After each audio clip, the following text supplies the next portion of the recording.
Alors, bonsoir tout le monde. Bienvenue à cette séance ordinaire des membres du Conseil de la Ville de Saint-Constant en ce 19 janvier 2021. Il est présentement 17h45. Nous sommes en visioconférence, donc à huis clos, comme recommandé et comme pas recommandé, en fait, comme demandé par le gouvernement du Québec en cette période pandémique que nous vivons. Donc, j'espère que tout le monde va bien, que vous faites attention à vous. Comme vous savez, les vaccins s'en viennent. Ils sont déjà administrés de plus en plus. On espère se sortir de cette pandémie le plus rapidement possible. Donc, prenez soin de vous, faites attention à vous. Donc, avec moi je suis présentement à l'hôtel de ville. Les membres du conseil sont présentement chez eux en visioconférence. Il y a quelques personnes qui sont avec moi ici à l'hôtel de ville, comme à l'habitude, pour s'assurer du bon fonctionnement de la séance et de l'enregistrement. Et on respecte vraiment les consignes de la santé publique à ce niveau-là aussi. Donc, avec moi ici à l'hôtel de ville, j'ai Mme Trottier, secrétaire générale. Présente. Maître Laflamme, greffière. Présente. Et Mme Miron, notre adjointe qui s'occupe de l'enregistrement. Présente. Et en visio, avec moi, les membres du conseil, M. Caz, en haut de mon écran. Oui, Sylvain Caz, bonsoir, présent. M. Lapierre. Bonsoir, présent. M. Arsenault. Bonsoir, présent. M. Lemelin. Bonsoir, présent. M. Perron. Bonsoir, présent. M. Camiran. Bonsoir, présent. Mme Césaré. Bonsoir, présente. Et Mme Boudria. Bonsoir, présente. Donc, merci d'être là encore une fois. Et puis, on est le 19 janvier, donc on est encore temps de souhaiter bonne année. Je l'ai souhaité quand même, je voulais souhaiter d'avance qu'on a fait le budget et la dernière rencontre au mois de décembre, mais je voulais souhaiter officiellement ce soir une bonne année 2021. Santé, bonheur et comme je l'ai dit, vraiment beaucoup d'amour dans tout ça au courant de l'année 2021 et beaucoup de courage aussi pour passer à travers cette crise que nous vivons depuis mars 2020. Donc, encore une fois, merci beaucoup tout le monde. Donc, on va commencer par l'adoption de l'ordre du jour. Donc, on a un point à ajouter, le 14E. Il s'agit d'accepter l'ordre du jour en ajoutant le 14E, approbation du règlement d'emprunt numéro 2020-01 de la Régie d'assainissement des eaux du bassin de la Prairie. David Lemelin, je propose. Appuyé par Gilles Lapierre. Okay. Donc, les séances extraordinaires des dernières semaines, je ne sais pas autant que ça. Mais... Non, il y a eu celle du 15 décembre qui était la présentation du budget et du programme triennal, laquelle a été ajournée pour permettre aux gens d'adresser des questions. Il a été repris le 16 décembre 2020 par l'adoption du budget et l'adoption du programme triennal d'immobilisation. Ensuite, le 22 décembre, il y a eu une résolution d'autorisation de signature, contrat de service entre la Ville de Saint-Constant et Centre aquatique de Saint-Constant incorporé pour la supervision de la construction et la mise en service du complexe aquatique. Parfait. Donc, à 3, approbation des procès-verbaux. Que l'on s'abstienne de lire les procès-verbaux du 15 décembre 2020 à 17h23, celle du 15 décembre à 19h30, du 16 décembre et du 22 décembre et qu'ils soient approuvés tels que présentés. André Camiran, je propose. Joanne Césaré, je l'appuie. Au point 4, entérinement du registre des chèques. D'entériner le registre des chèques du mois de décembre 2020, se chiffrant 7 490 860 et 20, tel que présenté dans la liste produite par le service des finances. Chantal Boudria propose. André Camiran, je l'appuie. Au point numéro 5, l'avis de motion de règlement et dépôt du projet de règlement. Donc, à A, avis de motion et dépôt du projet de règlement numéro 1688-21 décrétant des dépenses en immobilisation, acquisition d'équipements pour la gestion des matières résiduelles et autres véhicules et équipements pour la division des travaux publics et un emprunt de 600 000 à ces fins. Je donne l'avis de motion et je dépose le projet de règlement. Chantal Boudria. À 6, adoption de dépôt de projet de règlement, il y en a 3. À 7, adoption de règlement. À 7A, adoption du règlement numéro 1681-20, modifiant le règlement numéro 1589-18, déléguant certains pouvoirs d'autoriser des dépenses, de passer des contrats et d'engager certains fonctionnaires et employés au nom de la Ville de Saint-Constant et remplaçant le règlement numéro 1378-12 afin de retirer et d'ajouter un délégataire. L'objet du règlement est de retirer le titre d'emploi chef de division et assistante directrice des services techniques aux travaux publics pour ajouter le poste de chef de division environnement et développement durable. Posé par David Lemelin. Appuyé par Joanne Césaré. 7B, adoption du règlement numéro 1682-20 décrétant l'annexion d'une partie du territoire de la ville de Delson. L'objet du règlement est d'annexer une partie du territoire de la ville de Delson qui représente une partie de la montée des Bouleaux. Mario Perron, je le propose. Sylvain Cazes, je l'appuie. C, adoption du règlement numéro 1683-20 décrétant l'annexion d'une partie du territoire de la ville de Sainte-Catherine.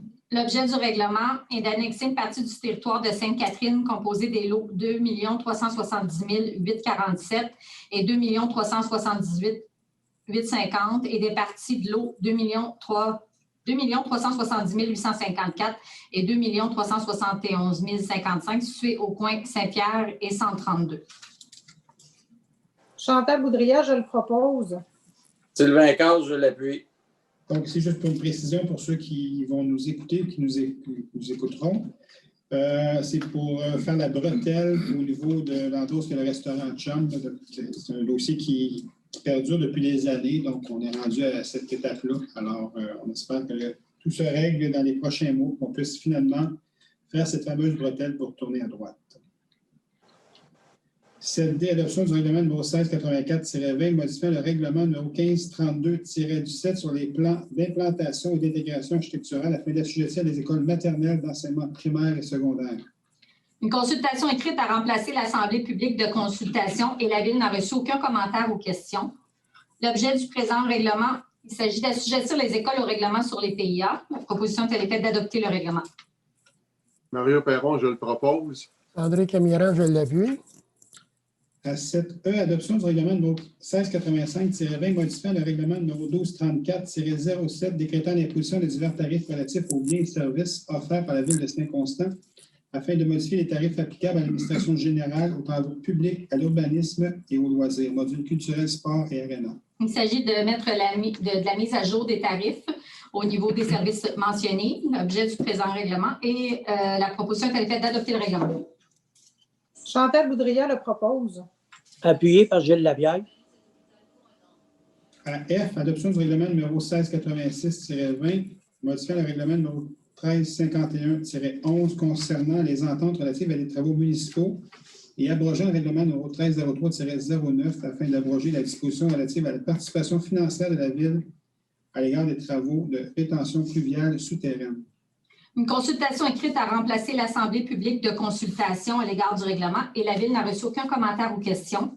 L'objet du présent règlement vise à abroger l'article 44 du règlement. La proposition est à l'effet d'adopter le règlement. Chantal Boudria le propose. Sylvain Cazes, je l'appuie.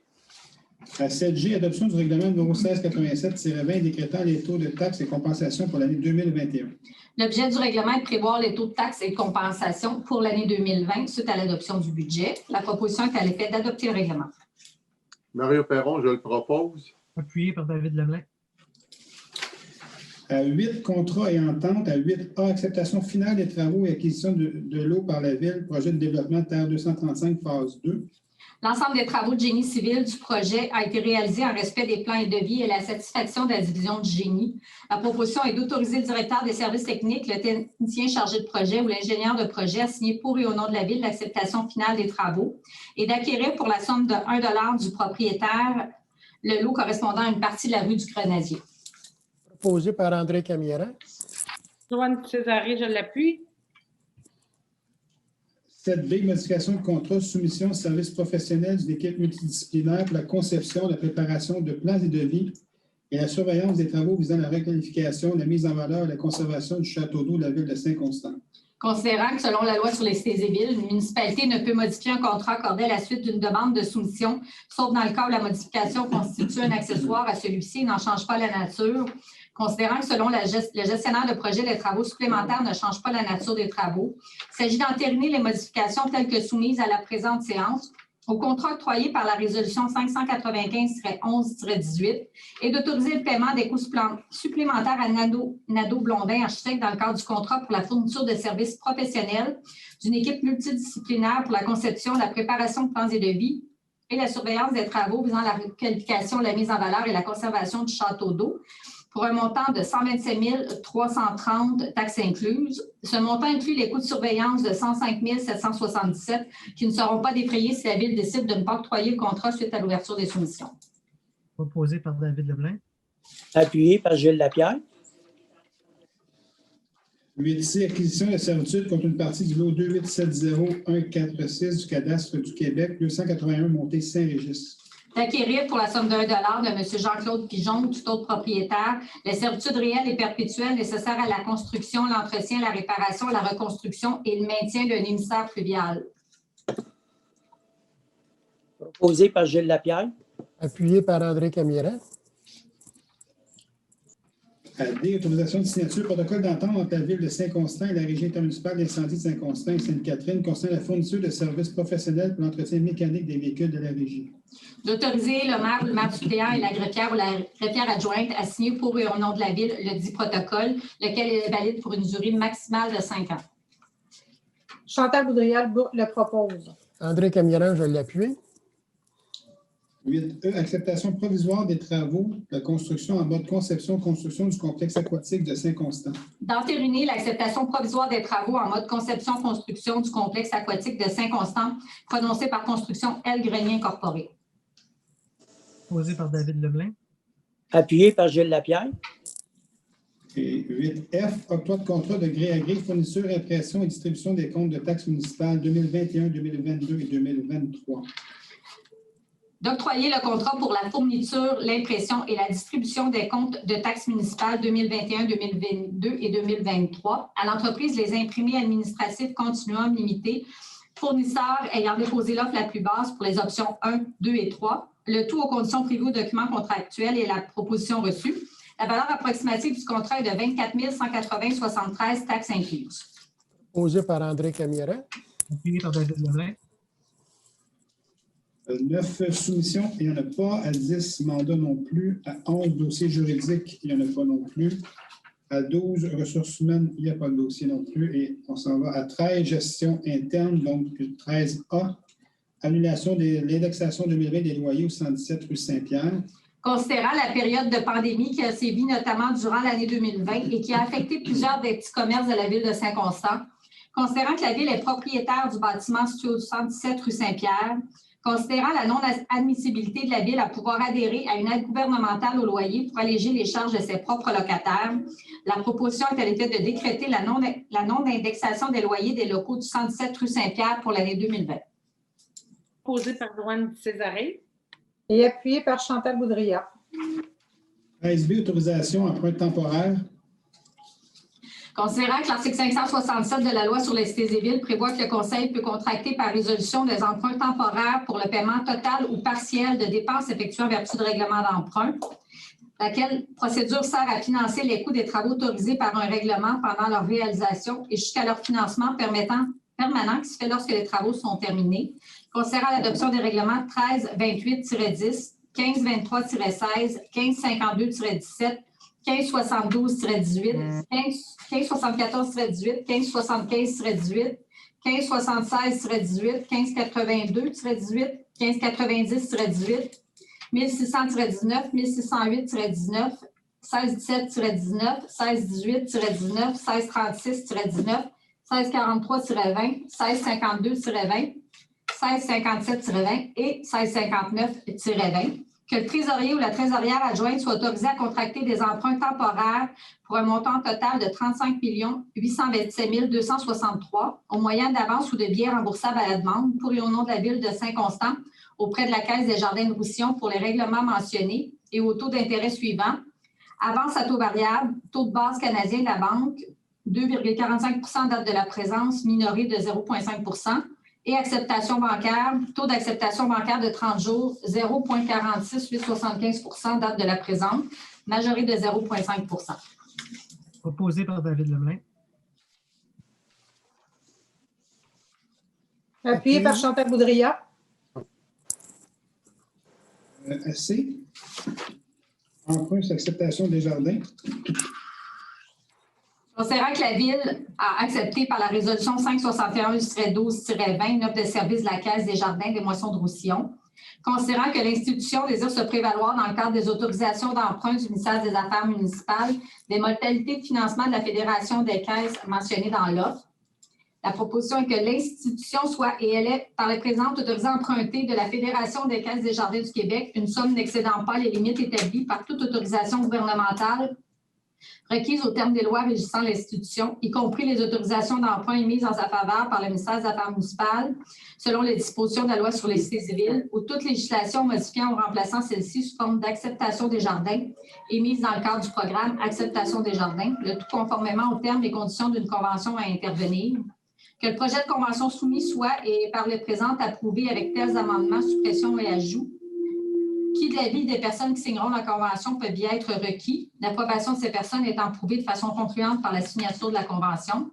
qu'aux fins de constater chacun des tirages effectués auprès des jardins, l'institution soit et elle est par les présentes dûment autorisée à créer, émettre et vendre des lettres de dépôt régies par la loi sur les lettres et billets de dépôt, acceptées sans condition par Desjardins et admissibles à la négociation conformément aux règles du service de compensation, que la nomination des jardins à titre d'agent émetteur des acceptations est par les présentes approuvée, de même que la forme et teneur des acceptations, que le paiement par l'institution des frais d'estampillage et de tout autre honoraire payable à Desjardins pour chaque tirage d'acceptation est par le présent approuvé, que l'institution mandate et autorise irrévocablement Desjardins à poser tous les gestes nécessaires ou utiles afin que les acceptations des jardins émises conformément à la convention soient admissibles à la négociation conformément aux règles. Que le directeur général de Desjardins est le premier vice-président, trésorerie, mouvement ou tout autre dirigeant du prêteur que ces derniers pourront désigner de temps à autre à cette fin, soit et sont par les présentes autorisés et requis pour et au nom de l'institution de signer par facsimilé de signature chaque acceptation et que les dirigeants mentionnés de la Ville soient autorisés à signer pour et au nom de l'institution de la Convention, de même que tout certificat, document et écrit qui peuvent être jugés nécessaires. Mario Perron, je le propose. Sylvain Cazes, je l'appuie. 13D, marge de crédit bancaire pour la Caisse populaire des jardins, des moissons et de Roussillon. Autoriser le trésorier ou la trésorière adjointe à ouvrir auprès de la Caisse populaire une marge de crédit bancaire au montant de 6 millions de dollars tel que défini au contrat pour les services bancaires. Proposé par André Camiera. Appuyé par Chantal Boudria. Et 13E, autorisation de signature, Caisse populaire des jardins, des moissons et de Roussillon. De désigner le maire, le directeur des finances et trésorier, ainsi que la chef du service de la comptabilité et trésorière adjointe comme signataire autorisé au compte de Desjardins. De désigner également le directeur des finances et trésorier, la chef du service de la comptabilité et trésorière adjointe, ainsi que la conseillère en gestion financière comme administrateur sur Accéder Affaires. D'autoriser le directeur des finances et trésorier, la chef de service comptabilité et trésorière adjointe, ainsi que la conseillère en gestion financière à agir à titre de gestionnaire du compte de crédit, d'autoriser le dépôt d'une demande pour l'ouverture d'un compte de banque supplémentaire pour le regroupement des employés non syndiqués, de désigner le directeur des finances et trésorier, la chef du service de la comptabilité trésorière adjointe, ainsi que la conseillère en gestion financière comme administrateurs principaux sur Accéder à faire du compte du regroupement des employés non syndiqués. Joanne Césaré, je propose. Mario Arsenault, je l'appuie. Donc, les derniers points, c'est le fait qu'on a changé de Banque nationale à Caisse populaire des jardins.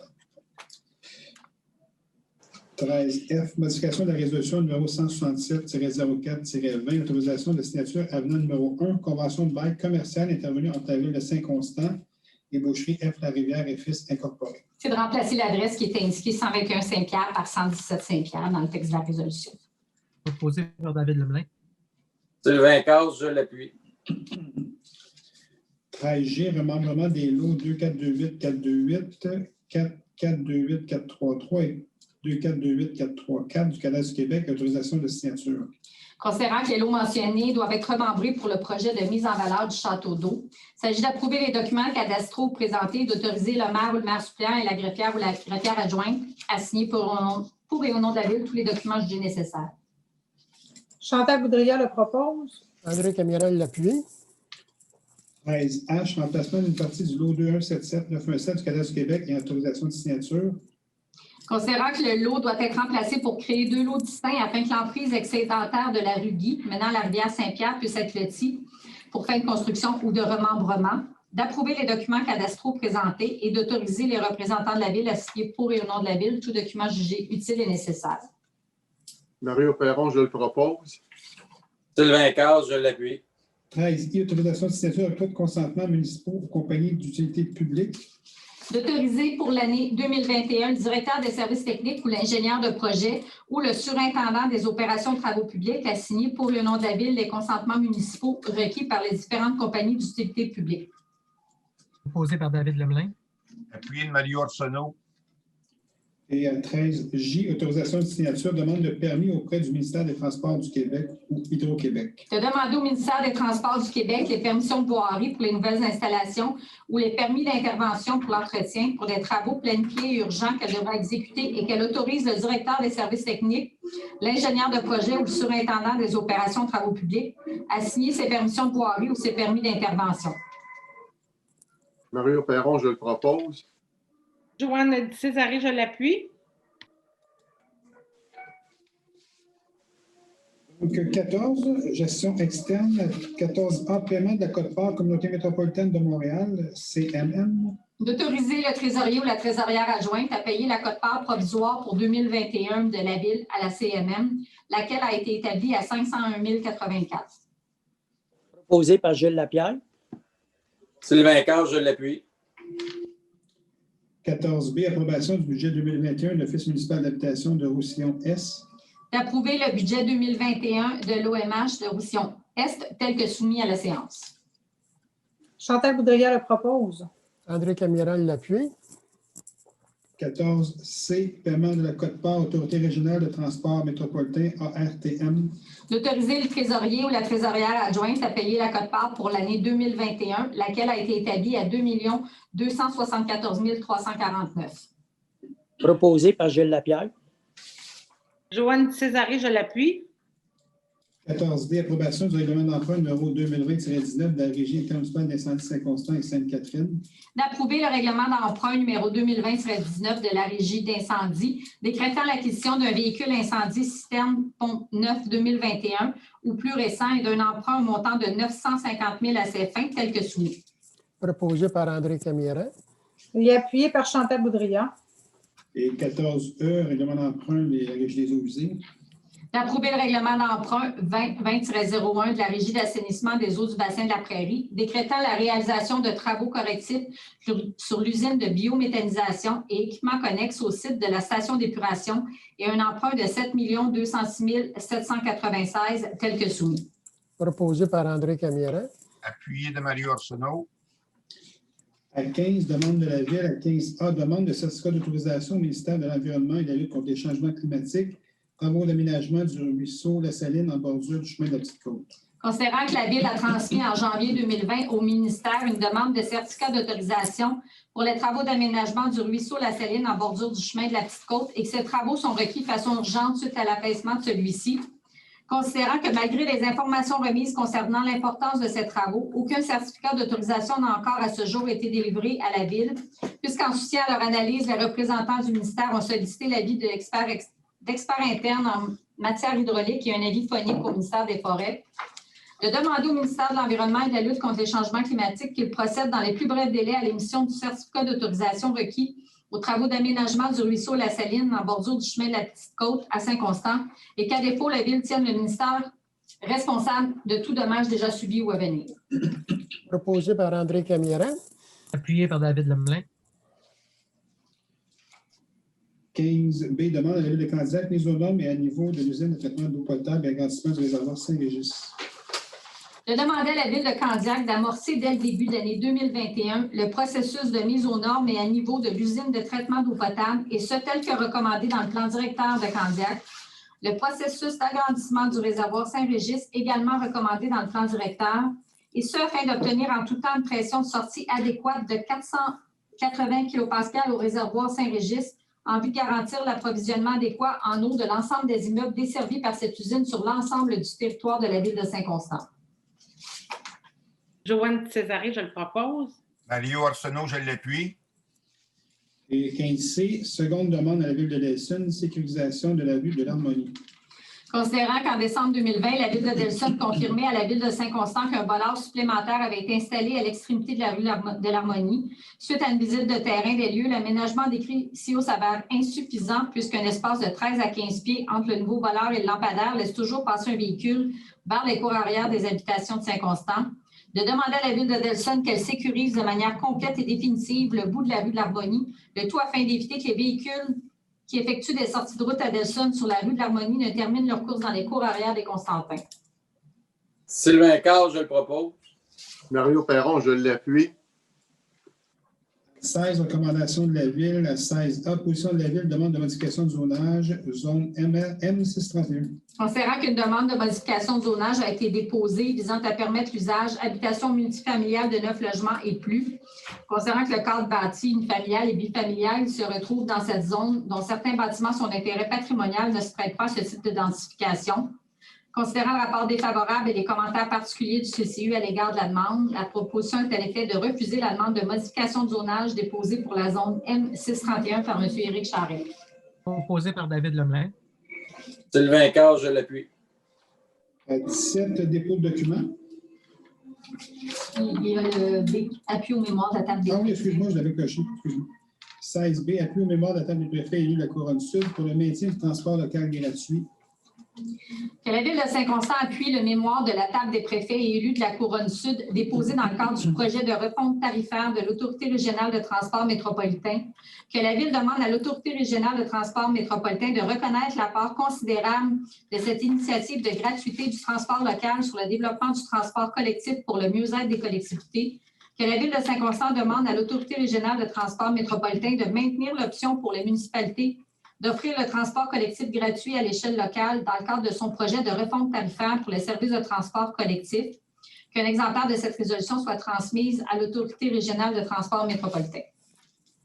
Chantal Boudria le propose. Joanne Césaré, je l'appuie. Donc, 17, dépôt de documents. Je dépose la liste des amendements budgétaires pour le mois de décembre 2020, le sommaire du budget au 31 décembre 2020 et l'adjudication d'une émission d'obligation d'un montant de 10 683 000 par le trésorier daté du 5 janvier 2021. 18, demande de dérogation mineure. 18A, une demande de dérogation mineure numéro 2020-00130 pour la rue Renoir et Rollin.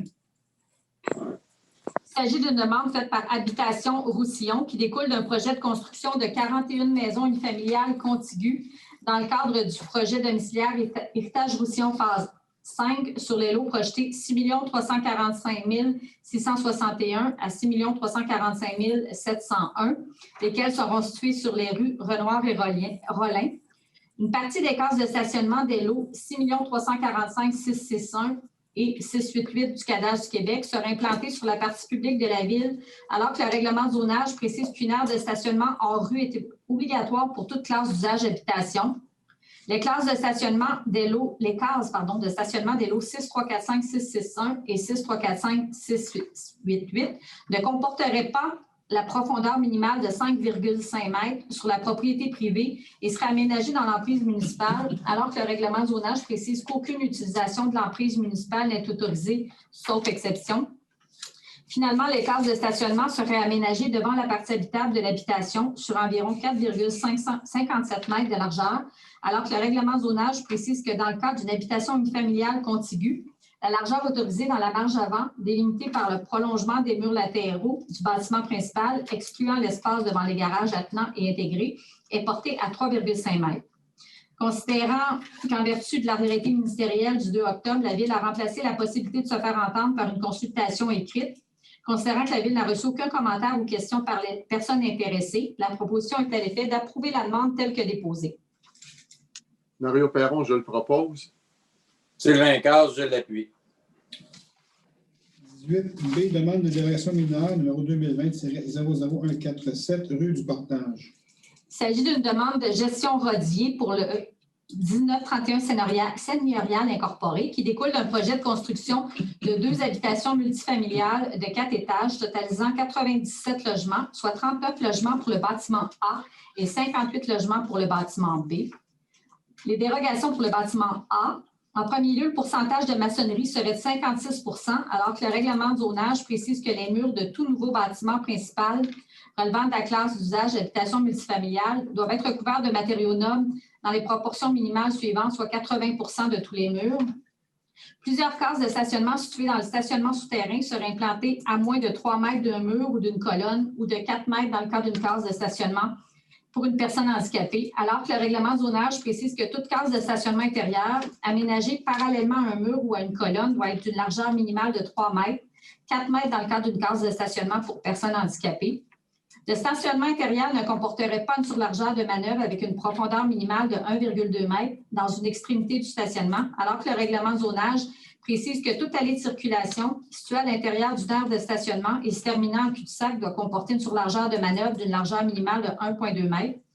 Le stationnement souterrain serait localisé à une distance de 0,59 mètres de la ligne latérale gauche du lot, dans une cour latérale de 6,99 mètres de largeur, alors que la marge latérale minimale de la grille exige 3 mètres minimum et que le règlement zonage précise qu'une construction souterraine communicante avec le bâtiment principal peut avoir un empiètement maximal dans la marge minimale prescrite de 2 mètres maximum.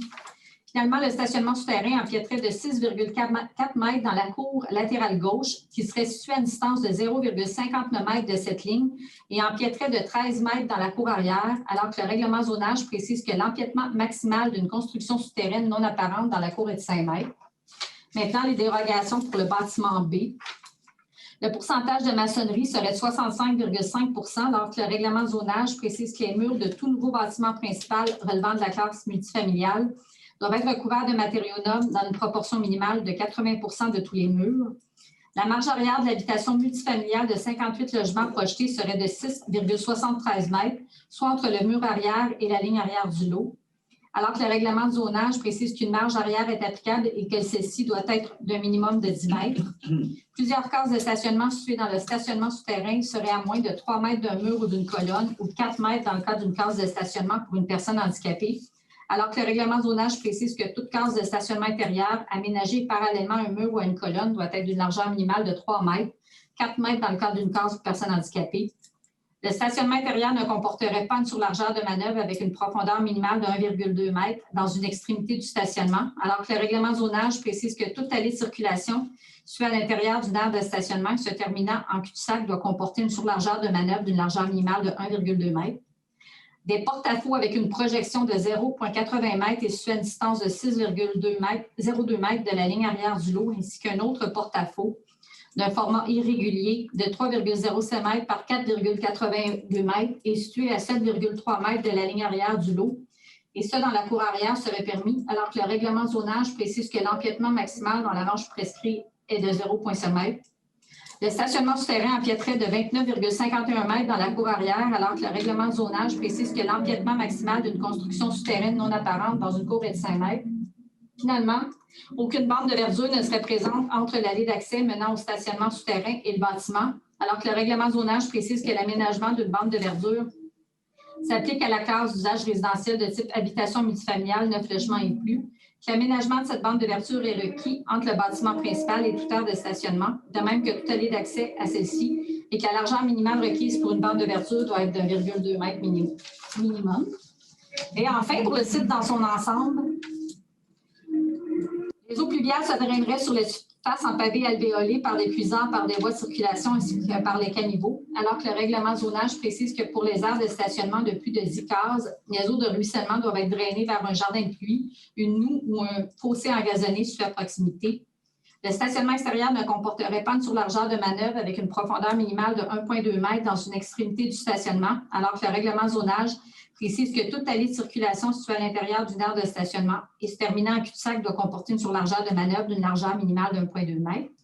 139 cases de stationnement seraient présentes sur le site, dont 95 cases en souterrain et 44 cases à l'extérieur, alors que le règlement de zonage précise qu'un nombre minimal de cases est requis et que ce ratio est de 1,5 cases par logement pour un total de 146 cases minimum. Finalement, une superficie de 2692 m² de couvert végétal sur le terrain serait permise, alors que le règlement de zonage précise que pour les habitations de classe d'usage multifamilial, 9 logements et plus, la superficie minimale d'espace vert aménagé doit représenter un minimum de 0,5 m² par mètre carré de superficie de plancher brut des deux bâtiments principaux, ce qui s'est traduit par une superficie d'espace vert minimale de 5 960 m² exigibles. Il y a un rapport favorable et des commentaires particuliers du CCU à l'égard de la demande. Suite à la consultation écrite, les commentaires ou questions formulés par les personnes intéressées sont les suivantes, et ce telles que formulées. Par M. Michel Vachon, Le libellé de la dérogation est trompeur puisqu'il s'agit de la largeur des cases de stationnement et non de leur position par rapport au mur ou la colonne. Une largeur de 3 mètres d'une case de stationnement intérieure étant déjà un minimum pour des personnes sans limitation à la mobilité. Il est déplorable de constater que le second alinéa de l'article portant numéro 199 règlement zonage numéro 1528-17 fasse encore l'objet de demandes de dérogation mineure visant à réduire la largeur des cases de stationnement à moins de 3 mètres. Et ça, même pour les cases de stationnement pour personnes handicapées où une largeur de 4 mètres est requise. La Ville de Saint-Constant semble instaurer une norme qui va complètement à l'encontre de l'esprit de la loi sur l'exercice des droits des personnes handicapées en vue de leur intégration scolaire, professionnelle et sociale, loi qui appelle l'implication des municipalités. Il est particulier de constater que cette demande de dérogation mineure soit très similaire à celle accordée par le Conseil depuis au moins 2019, nonobstant les différents demandeurs de dérogation depuis. L'urbanisme de qualité, viable, responsable et le développement économique ne devraient jamais être sous la gouverne du même département. Dilemme que le Conseil a tranché au détriment d'un minimum de qualité de vie pour les futurs Constantins pour des décennies à venir. Allant jusqu'à enlever une surlargeur de manœuvre avec une profondeur minimale de 1,2 m dans une extrémité en cul-de-sac du stationnement intérieur. De plus, dans le cas du bâtiment B, le stationnement souterrain empiète de 29,51 m sous la cour arrière, marge arrière. C'est 95 pieds de long en espace clos sous terre en plus de l'empiètement sous œuvre. Il ne semble n'y avoir qu'un accès pour les véhicules en plus. Que vont faire les usagers en cas d'incident? Que vont faire les services d'urgence en cas d'incident? C'est quand même, en fait, j'ai de la misère à voir un peu les questions là-dedans parce que c'est un long commentaire, long préambule. Mes amis du CCU, est-ce que vous voulez prendre la parole là-dessus? Parce que moi, j'ai déjà expliqué beaucoup de choses là, à ce sujet-là au niveau des fameuses cases. Mario, est-ce que tu veux dire quelques mots? Moi, je peux dire quelque chose aussi, là, mais je sais que les gens d'urbanisme ont préparé une réponse. Je me permets de la lire, puis on pourra commenter, Mario et Sylvain, si vous voulez, après. Nous tenons à vous rassurer à l'égard de vos craintes en matière de sécurité et d'accessibilité universelle. Cette disposition réglementaire, bien que dotée d'une bonne vertu, ne donne pas les résultats escomptés et se termine souvent par délivrance d'une dérogation mineure puisque les surdimensions exigées de 3 mètres pour les cases normales et 4 mètres pour les personnes handicapées ne sont pas concrètement réalisables. Toutefois, les dispositions réglementaires de base pour tout stationnement, qu'il soit intérieur ou pas, prévoient une largeur de 2,5 mètres pour une case et de 3,5 mètres de largeur pour une case de personnes handicapées. Sachez que ces dimensions demeurent en vigueur et la Ville de Saint-Constant n'a aucune intention de réduire ces standards qu'elle estime appropriés. Soyez assurés que tous les principes d'aménagement favorisant une saine accessibilité universelle sur l'ensemble du territoire demeurent et seront continuellement mis de l'avant dans le futur. En ce qui concerne la sécurité du projet, comme tous ceux de la municipalité d'ailleurs, ceux-ci doivent recevoir l'approbation de la Régie des incendies des grandes seigneuries en regard à la réglementation qu'ils doivent valider. La dite approbation a été obtenue dans ce projet. Donc, à ce niveau-là, chaque projet est soumis à la Régie des incendies, à un corps de pompiers, pour autorisation au niveau de toutes les manœuvres. Donc, chaque projet sécuritaire est approuvé. Il n'y a pas un projet qui va de l'avant sans cette approbation-là. Et concernant les cases, c'est plusieurs fois qu'on répond à cette demande-là. Les cases réglementaires, c'est 3,5 mètres pour personnes handicapées et 2,5 mètres de largeur pour une case pour personne qui n'est pas handicapée. Ça, c'est les règles. La Ville de Saint-Constant a voulu, à un moment donné, bonifier ces règles-là au niveau des stationnements en mettant 4 mètres de largeur pour ces personnes handicapées et 3 mètres de largeur pour les stationnements des personnes non handicapées. Ceci étant dit, cette réglementation-là est difficilement applicable, comme on l'a déjà dit. Donc, c'est pour ça que dans différents projets, on revient à 3,5 mètres, qui est la règle, et à 2,5 mètres. Alors, ce que la Ville de Saint-Constant a voulu faire, elle a voulu bien faire à un moment donné, puis elle a dit on va bonifier cette réglementation-là. Mais en la bonifiant, elle s'est rendue compte que dans l'application de ça, c'était difficilement applicable. C'est pour ça qu'il y a des demandes de dérogation, mais c'est pour ça que le règlement doit être changé pour qu'il soit revu et en fait, qu'on enlève un peu cette bonification-là pour éviter les dérogations mineures et qu'on respecte les règles de 3,5 mètres et de 2,5 mètres, ou peut-être même des fois 3,7 ou 2,7, parce qu'on a vu à ces endroits-là, à différents endroits, que c'est appliqué comme ça. Mais 4 mètres, c'est extrêmement large et puis c'est difficilement applicable. D'ailleurs, vous avez vu plein de dérogations à ce sujet-là. Et c'est juste ça que le comité consultatif d'urbanisme, que le département d'urbanisme corrige en faisant ces dérogations mineures-là. En aucun cas, la Ville veut brimer quoi que ce soit au niveau des personnes handicapées. Et loin de là, il y a une politique d'accessibilité universelle. On travaille très fort dans nos projets pour faire respecter cette politique-là et puis pour bonifier les projets et vraiment aider les personnes à mobilité réduite. Donc, je ne sais pas comment l'expliquer autrement, Mario et Sylvain. Là, on vient toujours là-dessus comme quoi on essaye de faire de quoi qui n'est pas correct, alors que c'est tout à fait correct. C'est des gens des gens extrêmement sensés qui font partie du comité consultatif d'urbanisme, qui se penchent sur les projets, qui les analysent, qui vont sur le terrain. Moi aussi, je vais sur le terrain. J'ai même été voir des projets où c'était fait, où les cases de 3,5 mètres ont été établies. C'est tout à fait conforme, tout à fait en règle. Les gens en masse de place, c'est tout à fait correct. Comme je l'ai dit, quelquefois, on veut en mettre plus. On veut toujours bien faire dans ce qu'on applique, le 4 mètres, mais quand il était appliqué, quand il a été réglementé, mais dans l'application, à ce moment-là, il y en avait très peu. Mais là, quand on commence à faire l'application de ce 4 mètres-là, mais ça ne marche juste pas. Donc, c'est pour ça que c'est correctif. Là. Mario et Sylvain, je laisse la parole là-dessus. Là. Je pense que j'ai déjà dit beaucoup de choses. Là. Juste son micro, Mario. Juste En fait, on est tous d'accord avec, dans le fond, tout ce que tu as pu expliquer.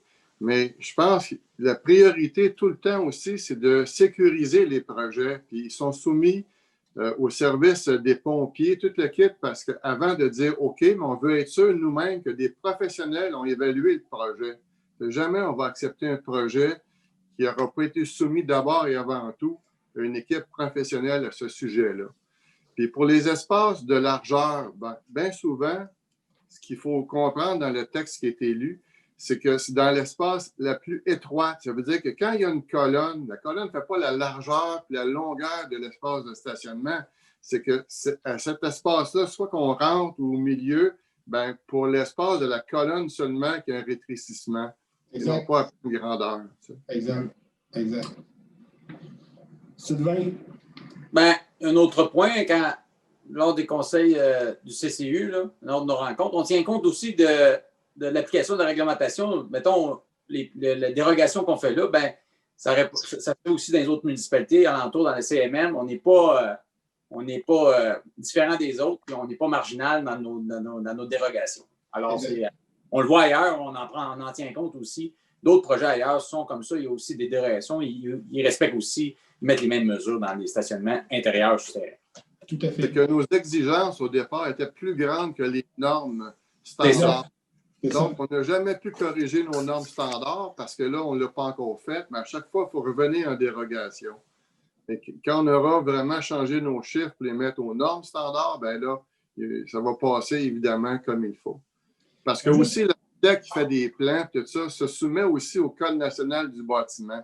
Donc, avant que ça nous arrive, là, c'est un plan qui a été d'abord et avant tout conçu en fonction des normes standards et universellement reconnues. Pour lesquels un ingénieur ou un architecte a posé son sceau. Absolument. Fait que ce ne sont pas des plans là, faits sur le bord d'une table. C'est tout approuvé. Puis, donc, on ne s'aventure jamais à peu près avec ça. Là.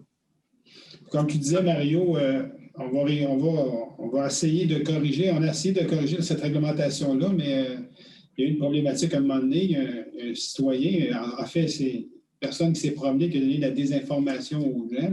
Ouais. Donc, on essaie de corriger ça. Donc, on va finir par le corriger, encore une fois. Et puis, je me permets de le dire encore une fois, des questions, on peut en prendre. C'est extraordinaire d'avoir des questions, puis c'est le fun d'y répondre et tout ça. Mais quelquefois, les questions ont toujours une tendance un peu accusatrice ou de jugement de valeur. Ça, je trouve ça vraiment, vraiment, vraiment triste de lire ces questions-là parce que de poser une question, c'est légitime en soi, mais quand elle est tendancieuse, c'est la question, ben, je trouve ça vraiment plate. Donc, je voulais vraiment spécifier ça en terminant sur la réponse. Sur ça, Mario Arsenault, je le propose. Merci. La proposition... Avec les excellentes informations. Je vais juste vous donner la proposition parce qu'il y a une condition. Là. Oui. D'approver la demande conditionnellement à ce que le plan B6 soit retiré et remplacé par le plan EL4 de l'architecte. Je le propose, Mario Arsenault. Chantal Boudriel, appuie. Merci beaucoup. Donc, 18B, une dérogation mineure numéro 00147. On l'a fait, celle-là, excuse-moi. 18C. Demande de dérogation mineure numéro 2020-00-166-24 rue Richer. Il s'agit d'une demande de Mme Louise Levasseur qui découle d'un projet d'agrandissement de la résidence ainsi que du garage aux 24 rue Richer. La marge avant de l'agrandissement projeté de la partie habitable serait de 6,67 mètres, alors que le règlement de zonage précise qu'une marge avant est applicable et que celle-ci doit être d'un minimum de 7,6 mètres. La marge avant de la chambre froide située en sous-sol et sous la partie habitable serait de 6,67 mètres, alors que le règlement de zonage précise qu'une seule chambre froide ou pièce de rangement aménagée sous un perron, un balcon de galerie ou un escalier est autorisée par bâtiment principal, qu'elle doit avoir les mêmes dimensions que ceux-ci, ne comporter aucune ouverture ni système de chauffage. De même, le règlement précise qu'une chambre froide peut uniquement être aménagée à l'intérieur de la délimitation des fondations ou sous un perron, un balcon de galerie, une galerie ou un escalier. La marge arrière de l'agrandissement et du garage attenant serait de 6,28 mètres à son point le plus rapproché, alors que le règlement de zonage précise qu'une marge arrière minimale est applicable et qu'elle doit être de 7 mètres minimum et que tout garage privé attenant doit respecter la marge de recul arrière prescrite pour le bâtiment principal. Finalement, la marge arrière de l'agrandissement 4 saisons projetées de l'habitation serait de 5,67 mètres à son point le plus rapproché, alors que le règlement de zonage précise qu'une marge arrière minimale est applicable et que celle-ci est plus spécifiquement décrite pour la zone concernée comme devant être de 7 mètres minimum et un rapport favorable du CCU à l'égard de la demande, considérant qu'après l'avis de consultation écrite, la Ville n'a reçu aucun commentaire ou question par les personnes intéressées. La proposition était à l'effet d'approuver la demande telle que déposée. Sylvain Carr, je le propose. Mario Perron, je l'appuie. 18D, une dérogation mineure numéro 00-168-280, voie de dessert, route 132. Il s'agit d'une demande de développement CADSB pour la compagnie 9325-7046 Québec Incorporé, qui découle d'un projet de construction d'une habitation multifamiliale de 8 étages totalisant 156 unités de logement. La hauteur du bâtiment serait de 30,5 mètres à son point le plus haut, alors que le règlement de zonage précise qu'une hauteur en mètres maximale doit être prévue et que cette hauteur doit être de 25 mètres maximum. Le pourcentage de maçonnerie sur le bâtiment serait de 57 de façon globale, soit 36 du côté de la voie de desserte, de 35 du côté de la rue du Portage, 48 sur l'élévation arrière, 75 sur l'élévation cachée 1, 73 sur l'élévation cachée 2 et 73 sur l'élévation latérale droite, alors que le règlement de zonage précise que les murs de tout nouveau bâtiment principal relevant de la classe bâtiment mixité résidentielle commerciale doivent être recouverts de matériaux nobles dans les proportions minimales suivantes. A, 80 pour un mur donnant sur une rue et B, 60 pour un mur ne donnant pas sur une rue. Plusieurs cases de stationnement situées dans le stationnement souterrain seraient à moins de 3 mètres d'un mur ou d'une colonne ou de 4 mètres dans le cas d'une case de stationnement pour une personne handicapée, alors que le règlement de zonage précise que toute case de stationnement intérieur aménagée parallèlement à un mur ou une colonne doit être d'une largeur minimale de 3 mètres, 4 mètres dans le cas d'une case de stationnement pour personnes handicapées. Le stationnement souterrain avec sa projection de 2,68 mètres en cour avant serait localisé à une distance de 3,15 mètres de la ligne avant du côté de la voie de desserte, alors qu'une marge avant secondaire de 4,5 mètres minimum est exigée.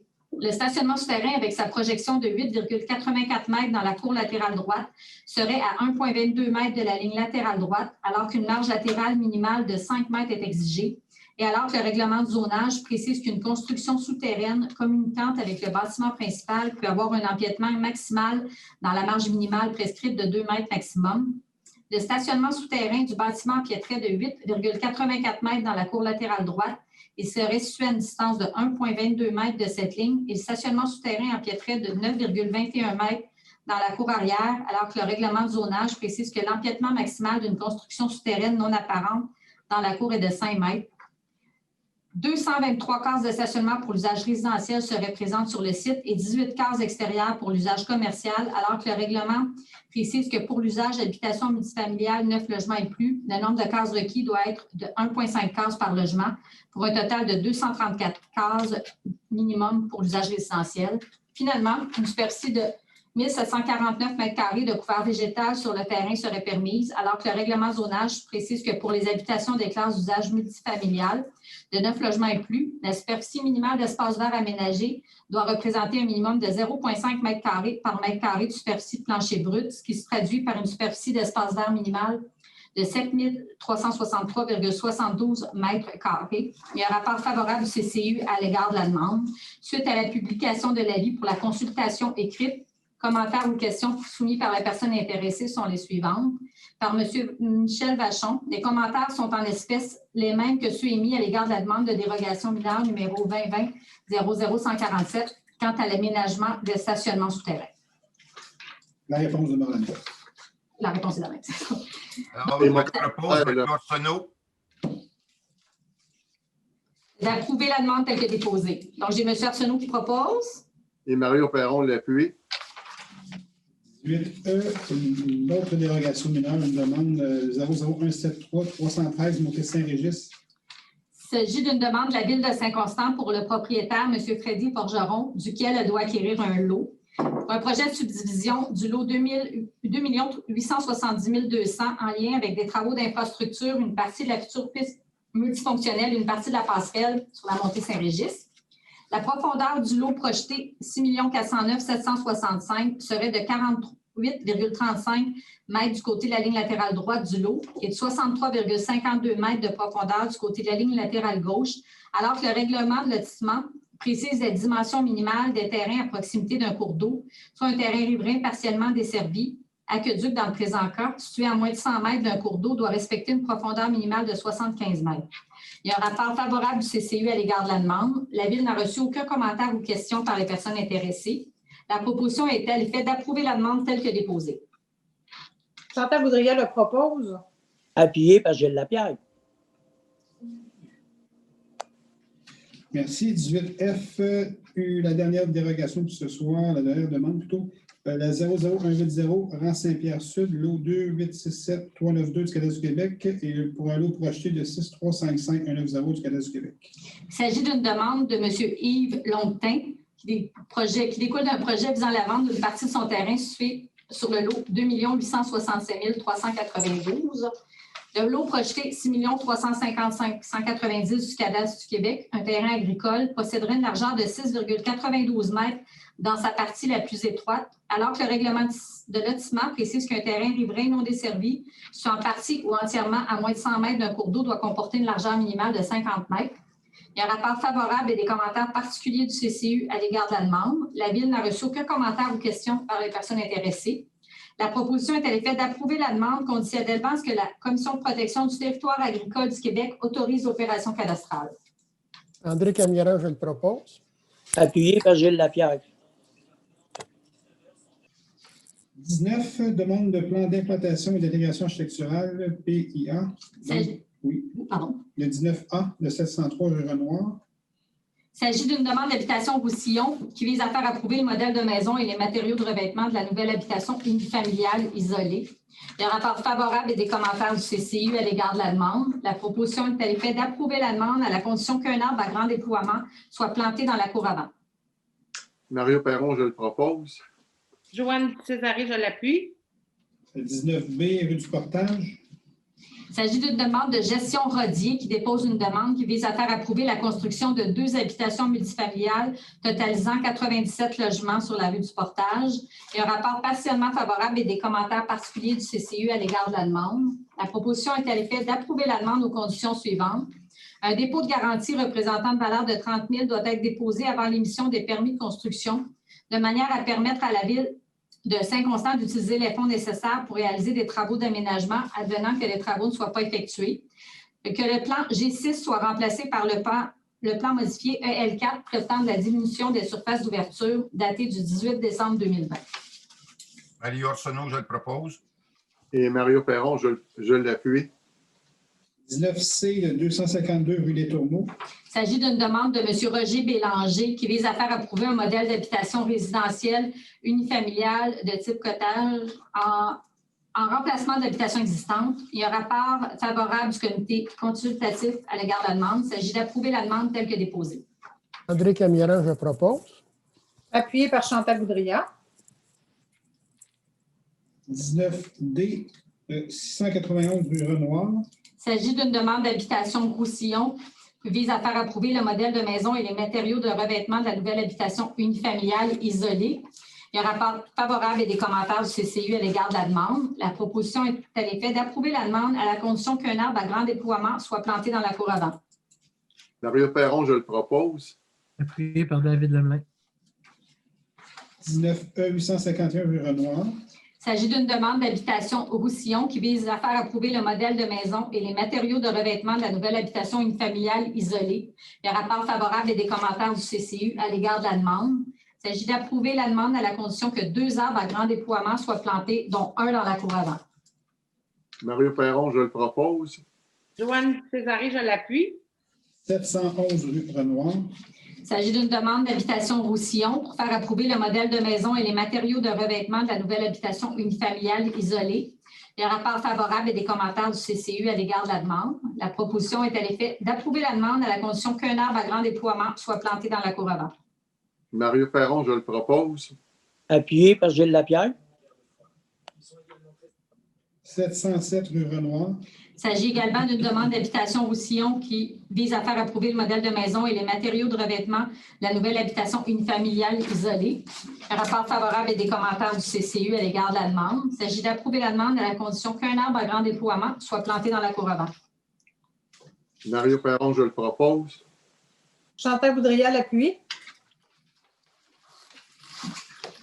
835 rue Renoir. Il s'agit d'une demande d'habitation Roussillon qui vise à faire approuver le modèle de maison et les matériaux de revêtement de la nouvelle habitation unifamiliale isolée à construire. Il y a un rapport favorable et des commentaires particuliers du CCU à l'égard de la demande. La proposition est à l'effet d'approuver la demande à la condition qu'un arbre à grand déploiement soit planté dans la cour avant. Mario Perron, je le propose. Joanne Césaré, je l'appuie. 19 IPIA pour le 500-524 voie de D7 route 132. Il s'agit d'une demande de groupe Enseigne Dominion pour Easy Financière qui vise à faire approuver de nouvelles enseignes rattachées au bâtiment. Il y a un rapport favorable du CCU à l'égard de la demande. Il s'agit d'approuver la demande telle que déposée. Joanne Césaré, je propose. Sylvain Carr, je l'appuie. 9J et 280 voie de D7 route 132. Il s'agit d'une demande de M. Maxime Taparoskas pour Développement Gaspé qui vise à faire approuver un projet de construction d'une habitation multifamiliale de 8 étages totalisant 156 unités de logement. Il y a un rapport favorable et des commentaires du CCU à l'égard de la demande. Il s'agit d'approuver la demande à la condition qu'un dépôt de garantie représentant 1 de la valeur des travaux de construction, minimum 500, maximum 20 000, soit déposé avant l'émission des permis de construction, de manière à permettre aux représentants de la Ville d'utiliser les fonds nécessaires pour réaliser des travaux d'aménagement, advenant que les travaux ne soient pas effectués conformément au plan approuvé par le Conseil. Proposé par Mario Arsenault. Mario Perron, je l'appuie. Donc, 19K, le dernier de ce soir, de nouveau des PIA. Donc, 313 Monté-Saint-Régis.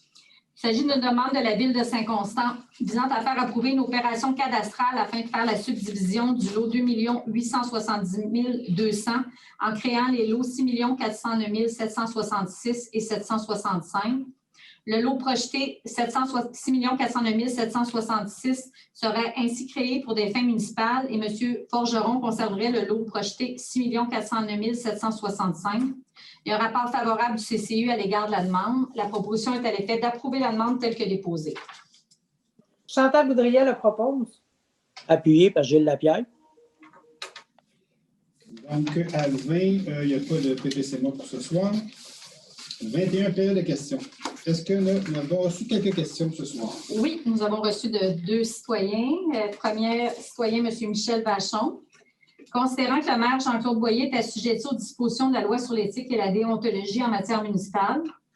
Considérant que le maire a allégué en réponse à ma question posée lors de la séance extraordinaire du Conseil tenue en date du 1er décembre que la facture initiale des frais juridiques à rembourser à M. Pepin était de 141 714, telle qu'il apparaît dans l'enregistrement audio de la séance, est-ce possible pour le maire de rectifier son allégation quant au montant de la facture initiale soumise à la Ville, puisque le préambule du règlement d'emprunt numéro 1680-20 fait état d'un montant initial de 92 616, corroboré en paragraphe numéro 1 du jugement rendu par l'honorable Kirkland Casgrain.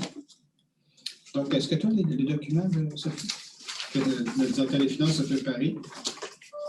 Donc, oui, je suis soumis au code d'éthique et je le respecte. Donc, on va juste répondre à M. Vachon. Donc, on a vérifié avec les directeurs des finances. Bon, le montant qui a été donné, c'est le mois passé qu'on a eu cette question-là. Le 1er décembre. C'est notre directeur des finances avait additionné le montant des frais d'avocat pour la condamnation pour la poursuite au criminel, plus celle au civil que nous avons fait. Donc, il avait additionné les deux montants, donc 92 616 et 20, qui était la poursuite au criminel, et le 35 000 qui était la poursuite au civil. Donc, qui était en fait les frais de cours pour le fait qu'on contestait le paiement des frais d'avocat pour la poursuite au criminel, qui représentait 127 616 et 20, plus les frais d'intérêt. Donc, ça représentait 141 714 et 16. Donc, c'est pour ça qu'on a donné ce montant-là. Ben, bon, initialement, le montant pour la poursuite au criminel, si on les sépare, c'est vraiment 92 616 et 20. Donc, si la question de Michel Vachon est de faire, la Ville aurait dû payer ça, puis de ne pas aller plus loin. Si c'était à refaire, la Ville irait encore à cet endroit-là, parce qu'elle considère qu'elle n'aurait jamais dû payer ces frais-là. Et puis, ce sera encore la même décision. Et comme on l'a souvent dit, on l'a mentionné, oui, il y a eu des frais supplémentaires parce qu'on a contesté ces frais-là, mais on considère qu'on n'aurait pas dû les payer. Et puis, d'aller dans cette direction-là, mais ça a permis à faire en sorte que le gouvernement soit interpellé au niveau de la loi en conséquence, que cette loi-là puisse être changée. Il y a même des municipalités, par l'entremise d'un avocat, qui voulaient qu'on aille même en Cour suprême là-dedans, et puis qui nous auraient aidé à payer les frais de la Cour suprême. La Ville n'a pas décidé d'aller dans cette direction-là, a décidé de mettre un terme là, avec le jugement de la Cour d'appel, mais je veux juste rappeler que la Cour d'appel, c'est basé sur les lois qui sont en vigueur. Donc, ce que ça le fait, en fait, notre démarche, mais ça fait en sorte que, présentement, il y a des démarches pour que les lois soient changées en ce sens-là. Donc, il n'y a jamais rien qui est fait pour rien dans la vie. Il faut croire en nos convictions, il faut croire en nos valeurs, et puis on considère encore que ce genre de frais-là ne doit pas être assumé. Et puis, comme je l'ai déjà mentionné auparavant, s'il y avait eu un procès et que la personne est déclarée non coupable à la suite du procès, bien là, de rembourser, il n'y en a pas de problème. Mais dans le cas qui nous concerne, ce n'est pas leur juste, les accusations ont été retirées. Donc, de payer ces frais-là, mais nous, on pense qu'on ne devra pas payer ces frais-là. Mais la Cour d'appel a tranché et on va se soumettre au jugement de la Cour d'appel. Mais encore une fois, des choses qui s'abrassent au gouvernement là-dessus au niveau de la loi actuelle pour qu'elle soit modifiée. Donc, c'est ce que je peux répondre de ce sujet. Maintenant, j'ai une série de questions de Mme Lise Endurant. Souhaitez-vous lui répondre question par question? Oui, envoyez question par question. Donc, la première, j'aurais souhaité qu'on ait plus qu'une journée pour répondre au dépôt du budget, car j'avais quelques questions aussi sur le budget, dont le coût administratif qui est aux alentours de 18 Bien, je veux juste répondre à sa première question qu'elle aurait souhaité. OK, je veux juste répondre à ça. Merci, Mme Endurant, pour vos questions. Comme première réponse, on a pu mettre 48 heures, 72 heures. On a simplement vérifié un peu ce qui se faisait. On a même remarqué que ce qui se faisait pas mal aussi, c'est qu'il y avait seulement une présentation de l'adoption du budget. Il n'y avait même pas de période de questions à allouer aux citoyens.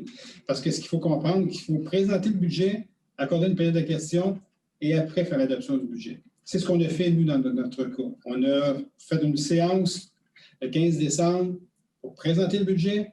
On a permis aux gens de consulter le budget, la présentation du budget pendant 24 heures. Et après, on a fait une autre réunion pour l'adoption du budget. Donc, on a permis aux gens de consulter, poser leurs questions, pouvoir répondre avant l'adoption du budget. Bon, il y a des villes qui ont décidé, elles, de seulement présenter et adopter leur budget et faire en sorte que si les citoyens ont des questions, d'y répondre le mois suivant, comme je fais présentement. Mais nous, on a quand même donné l'opportunité aux gens. Je voudrais juste rappeler que quand on fait une présentation budgétaire, généralement, dans un cadre normal, les gens n'ont même pas 24 heures pour répondre. On présente le budget.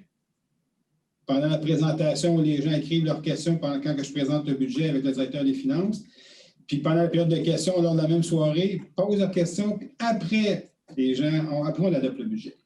Donc, il faut voir que les gens ont plus de temps que d'habitude parce qu'il y a eu comme une journée supplémentaire pour consulter le budget, poser leurs questions et après l'adoption. Donc, on a fait ça dans les règles de l'art. Comme j'ai dit, ça aurait pu être 48, 72 heures, mais on a jugé, après vérification, que 24 heures, c'était déjà bon, étant donné que généralement, il y a 1 heure peut-être de temps pour les gens à réfléchir à une question et à poser leur question avant l'adoption du budget. Donc, voilà ma réponse.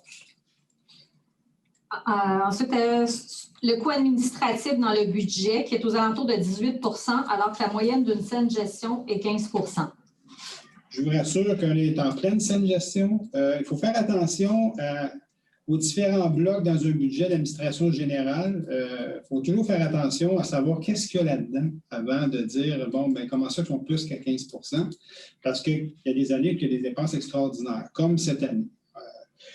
Dans cette ligne-là, il y a 763 000 en dépenses extraordinaires. Donc, je rêve ces 763 000-là, on est à 15,9 et non à 17,47. Donc, on est pas mal autour du 15 Puis même dans le 15,9, il faut faire attention parce que des fois, il y a des dépenses qui sont classées là-dedans. Parce que nous, il y a certaines entreprises qui disent que l'administration générale, c'est ça. D'autres entreprises qui disent, mais moi, j'ajoute ça à l'administration générale. Donc, on commence à faire des comparaisons du 15 du 16, du 14, du 17, du 18. Ça devient un peu dangereux. Il faut vraiment aller creuser et savoir qu'est-ce que dans l'administration générale, qu'est-ce que cette entreprise-là ou cette ville-là, cette organisation-là met dans son administration générale. Je vais vous donner un exemple. Dans l'administration générale de Saint-Constant en 2021, il y a les élections pour 301 000 $. Il y a la MRC, une dépense pour les backgrounds de 181 000 $. Donc, quand je dis qu'il y a des dépenses extraordinaires qui s'ajoutent, qui font en sorte que le pourcentage varie d'une année à l'autre, c'est ça que je veux dire. Donc, soyez assurés que il y a vraiment une saine gestion. On est à l'entour du 15-16 comme je viens de vous dire. Si j'enlève ces dépenses extraordinaires-là, les services juridiques, il y a presque 100 000 pour le dossier de Michel Vachon, qui est présentement en cours, et que les gens connaissent, c'est public, les différentes condamnations qu'il y a eu à ce niveau-là, au niveau criminel, au niveau injonction interlocutoire, injonction temporaire, ou c'est comme ça qu'elle s'appelle? Provisoire.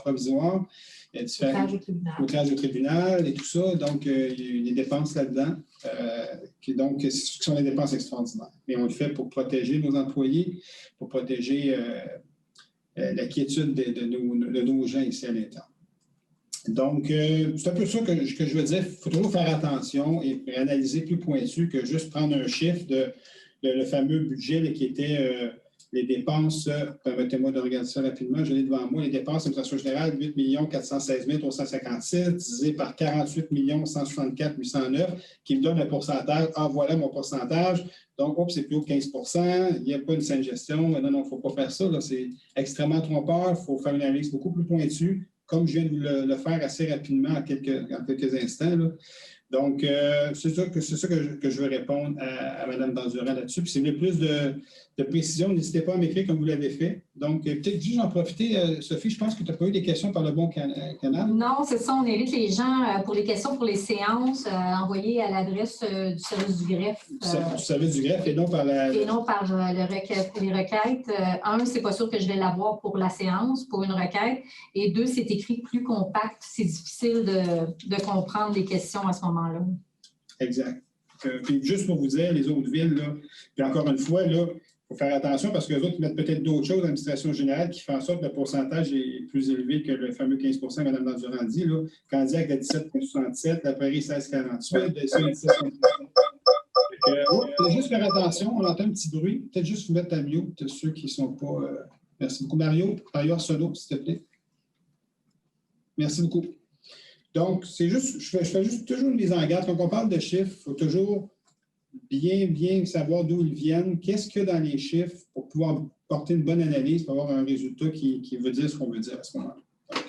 Maintenant, encore au niveau du budget, même si 0,5 c'est peu, elle aurait souhaité quand même un gel comme à peu près dans toutes les autres villes, car il n'y a pas que les commerces qui ont eu de la difficulté, il y a aussi des citoyens. Donc, relativement à ça, le commentaire que je vais donner, effectivement, on aurait mis nous aussi faire un gel. On y a pensé beaucoup, on a travaillé super fort le budget. Le 0,5 représente à peu près 225 000 $. Donc, il a fallu couper encore 225 000 $ dans le budget.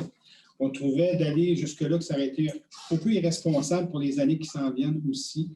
Donc, et puis, ce n'est pas toutes les villes qui ont fait des gels. Il y en a qui ont gelé leur taux de taxe, il y en a qui ont augmenté certains services. Il y a eu une variante là-dedans. Il y a quand même plusieurs villes, là, je dirais. Là, on a fait une petite recherche, il y a eu 50-50 à peu près. Il y a des villes qui ont décidé, eux autres, d'aller avec une légère augmentation, d'autres une augmentation normale, d'autres une augmentation très basse comme la nôtre, d'autres un gel de taxes foncières, donc un gel de compte de taxes complet. Donc, il y a eu une variété en cette période de COVID-là. Je vais donner un exemple. La Prairie avait annoncé un gel du taux de taxe, mais son compte de taxe a quand même augmenté de 0,37 %. Et puis, quand on disait qu'il y a eu une hausse de 0,25, nous, on était à 0,5. Elle était, comme à chaque année, vraiment indexée à l'IPC. L'IPC du Québec qui était à 0,5. On trouvait ça raisonnable de le faire. Et je tiens juste à dire que malgré tout ça, Saint-Constant demeure quand même la ville qui a eu le moins d'augmentation de taxes dans les 7 dernières années au niveau du cumulatif. J'ai 9,79 % en 7 ans pour la ville de Saint-Constant et en moyenne pour les villes environnantes, 16,49 %. Donc, je pourrais aller sur les taux de taxes en plus, je pourrais aller au niveau des services qui sont offerts et tout ça, je n'irai pas là ce soir. Mais c'est un peu la réflexion que le conseil s'est faite, puis on s'est dit que 0,5, on pouvait aller jusque-là, et puis c'était correct, puis ça donnait sensiblement quand même une pause, parce que 0,5, c'est pas beaucoup, là, on parle de 14 $ pour une maison moyenne de 311 000 sur une année. Donc, on a pensé que c'était correct, puis ça ne compromettait pas les années futures qui s'en viennent non plus. Donc, c'est un peu ça que je pourrais répondre. Concernant les commerces, effectivement, je pense que tout le monde a été et est encore impacté par la pandémie, que ce soit les citoyens, les commerçants et tout ça. Mais toutefois, dans tout ce qu'on vit présentement, on voit que les commerces en arrachent peut-être un petit peu plus. Et puis, c'était un petit peu le coup de main qu'on voulait donner supplémentaire à nos commerçants de Saint-Constant et puis qu'on fait en sorte que l'ensemble des citoyens participent à cet effort-là. Donc, c'est un peu ça qu'on a fait au niveau du budget. Il a été travaillé de façon extrêmement rigoureuse, comme à chaque année. Et puis, pour se maintenir encore parmi les meilleures villes au niveau du compte de taxes à ce moment-là. Donc, malgré les investissements, malgré les nouveaux services et tout ça, c'est comme je le dis souvent, quand tu as une vision, une planification stratégique, une gestion rigoureuse pour une croissance, ça te permet de garder un compte de taxes qui est extrêmement raisonnable avec des augmentations à l'indexation du PC au plus bas, comme on le fait, encore une fois, comme cette année, tout en offrant des services à valeur ajoutée pour nos citoyens, tout en remplaçant nos infrastructures qui sont désuètes, tout en faisant une mise à niveau de nos infrastructures sur le territoire. Donc, ça nous permet de faire tout ça et de faire en sorte que Saint-Constant est une ville où il fait bon vivre pour des familles, une ville qui nous rassemble et qui nous rassemble. Donc, c'est un peu tout ça. Donc, je me m'arrête de parler, je peux parler longtemps. On aime notre ville. On aime notre ville. Il y a d'autres questions en plus. Il y a d'autres questions en plus. Je pense que vous avez déjà répondu au fait qu'elle n'est pas d'accord avec l'exemption pour les commerces. Oui. Ensuite, pour ce qui est du point 8F, qui est l'octroi de contrat pour la fourniture et l'impression de distribution des comptes de taxes municipales, Mme Dandurand mentionne qu'elle ne savait pas que c'était distribué par l'externe. Oui, ici, j'ai un commentaire. J'ai demandé à notre département des finances. La fourniture, l'impression, la distribution des comptes de taxes municipales est fait à l'externe depuis 2 ans sur la taxation annuelle de 2019 à 2020. Et le présent contrat sera pour une durée de 3 ans, soit 2021 à 2023. Le fait de donner ce contrat à l'externe est plus optimal car ils sont mieux outillés que la ville avec des imprimantes performantes et rapides, la mise en pli, le timbrage, etc. Il y a beaucoup de villes qui font affaire avec une compagnie externe de ce genre. Donc, c'est au point de vue optimal et efficience qu'on a pris cette décision-là. Maintenant, pour ce qui est du point 8D, le protocole d'entente avec la Régie pour la fourniture de services professionnels pour l'entretien mécanique des véhicules de la Régie. Mme Dandurand a des réserves sur les coûts et les délais de réparation. Elle espère que le contrat est clair sur ces 2 choses. Le contrat est très clair sur ces 2 choses. Les coûts sont privés à l'entente, sont clairement exprimés. Ils sont basés sur les coûts réels de la ville. Et comme on mentionne souvent depuis un bon bout de temps, il avait été pour Chantal et André qui siègent avec moi sur le conseil d'administration de la Régie, il a été discuté d'engager un mécanicien à la Régie ou d'aller à l'externe et tout ça. Mais on a fait l'étude de si on engage à la Régie, ça coûte combien, c'est quoi l'efficience? Si on va à l'externe, ça coûte combien, c'est quoi l'efficience? Et si Saint-Constant offre l'offre de service, c'est quoi les coûts et l'efficience? Et c'était l'option 3 qui a été choisie, soit que Saint-Constant offre le service parce que nous, on est équipés pour le faire. Et d'ailleurs, on est encore mieux équipés parce que, étant donné qu'on maintenant on fait le déneigement à l'interne, on est capable de travailler les équipements lourds, les camions un peu plus gros, tels les camions de pompiers, tout ça. Donc, c'était avantageux de le faire comme ça. Donc, ça s'appelle un peu l'impartition qu'on fait à la régie, mais à l'interne, au niveau des villes qui participent à la régie. On le fait déjà en passant pour les services informatiques. C'est un contrat, il y a une entente, un protocole d'entente avec la régie. Saint-Constant offre les services informatiques. Et il y aura peut-être éventuellement au niveau des services juridiques un coup de main qu'on pourrait aider aussi. Là. Fait que... la femme me regarde, c'est quoi cette affaire-là? Parce qu'on a une demande, Sophie, de la régie pour savoir si on pouvait supporter à certains égards quelques dossiers au courant de l'année, 3-4 dossiers pour donner notre expertise. Donc, ça va y avoir une demande officielle là-dessus. Alors, c'est ça que je peux répondre à ce niveau-là. Donc, inquiétez-vous pas, c'est une bonne entente et puis c'est pour épargner des coûts et être plus efficient au niveau de l'ensemble des villes de Saint-Constant et Sainte-Catherine.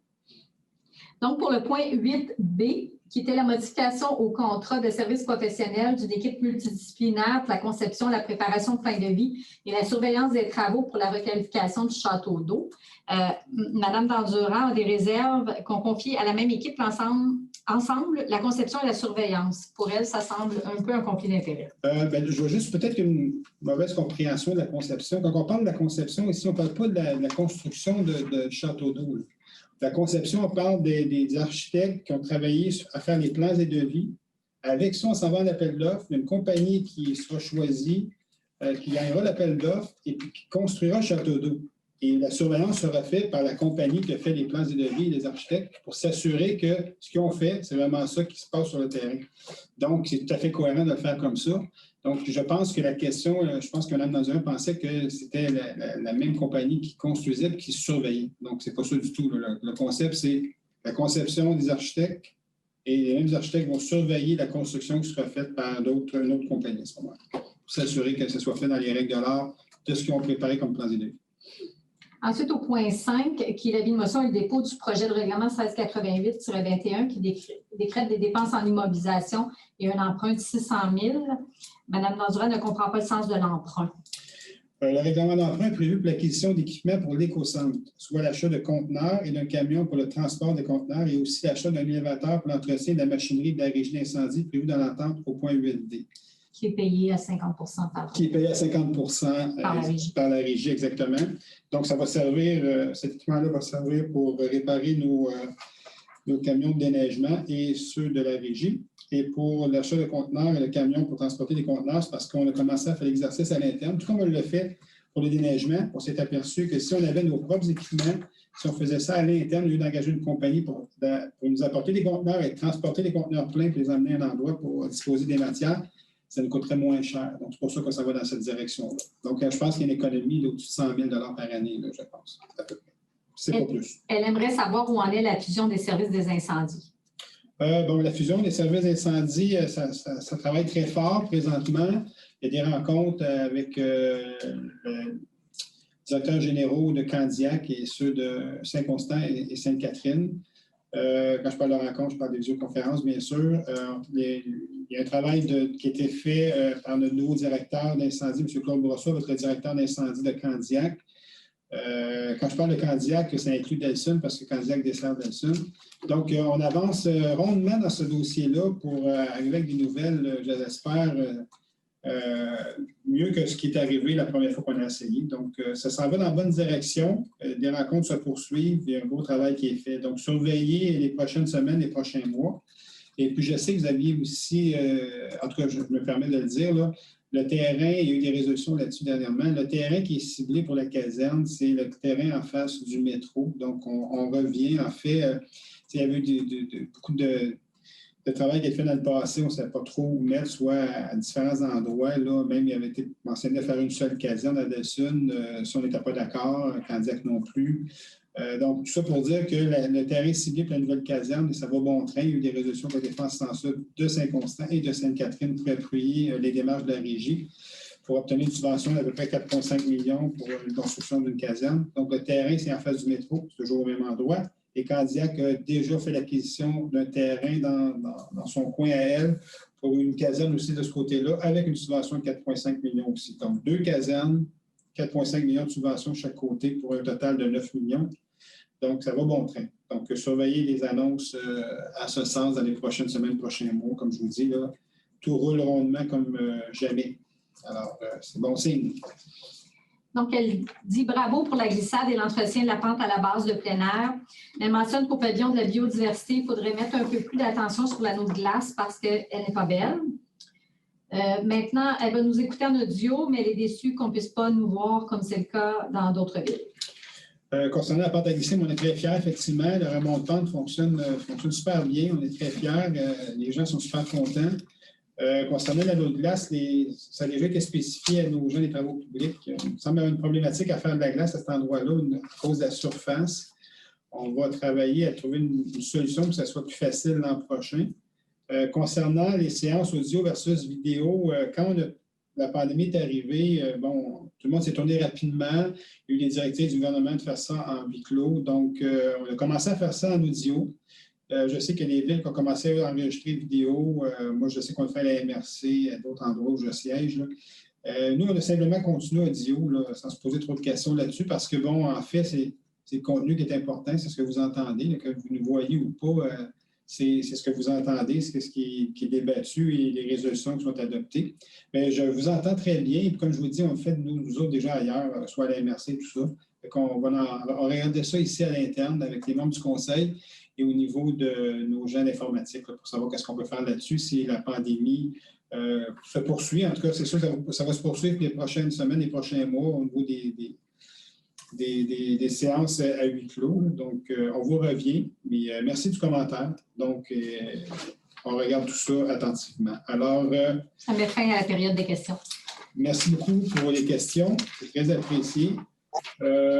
J'espère qu'on a pu répondre à vos questions le mieux possible. Donc, on est rendu à la fin de la séance. Je n'ai pas d'autres points. Alors, qui propose de la lever? Je propose de lever de l'Assemblée. David Lemelin, je l'appuie. Marie Arsenault. Alors, merci beaucoup tout le monde d'avoir été présent à cette première séance de l'année 2021. Je vous souhaite encore une fois une super bonne année, malgré le début un peu difficile à cause de la pandémie. Mais on va s'en sortir. Il faut rester positif et serrer les coudes tout le monde ensemble, puis on va se sortir grandi et vainqueur de cette expérience-là extrêmement difficile. Donc, bye-bye tout le monde et on se revoit dans une prochaine séance. Pour ceux qui suivent nos séances ordinaires, mais c'est au mois de février.